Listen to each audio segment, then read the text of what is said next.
neděli prostory nově zrekonstruovaného Komenského parku ozvláštnily koncerty dvou známých dechových kapel.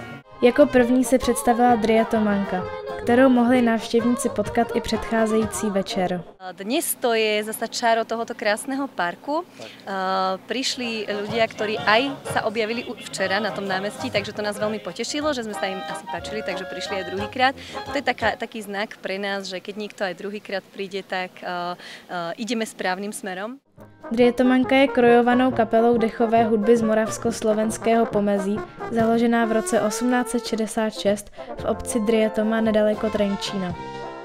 Za svou dlouholetou tradici se ani na Kmochově Kolíně neobjevila poprvé. Tak ja osobne som sa predstavil na Kmochovom Kolíne v roku 2000, to som bol s veľkým mestským dýchovým orchestrom, ale naša kapela Driatomanka tu účinkovala prvýkrát v roku 2008, potom druhýkrát sme účinkovali v roku 2017 a teraz sme teda ako Driatomanka po tretíkrát a páči sa nám tu, je to tu perfektná atmosféra, dýchovkári, kopec mladých ľudí, to je základ, že dýchovka nezahynie ani čo sa týka veľkých orchestrov, ani teda menších dýchoviek, ako sme my. Jako sa rozlúči s Určite sa vraciame veľmi radi, pretože je to bohatá tradícia, 60 rokov účinkovaný festival je neskutočne, to už je naozaj tradícia. Napríklad sama dýchová hudba Driatomanka má 160 rokov, takže vieme, aká je to ťažká drina.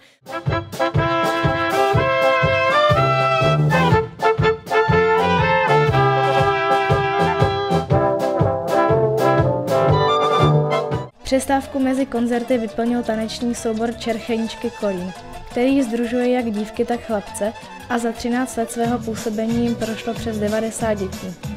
Tento soubor reprezentuje nejen své město, ale i romskou komunitu.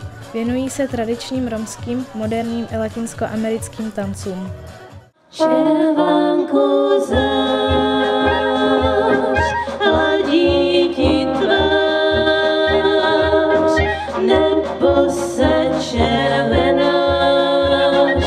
Druhou dechovou kapelou byla Waldaufinka, profesionální těleso prezentující jihočeskou dechovou hudbu.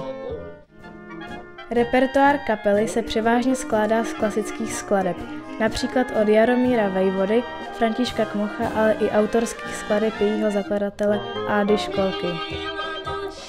Za televizi Kolín Dominik Kováč, Tomáš Kasman a Eliška Rotová.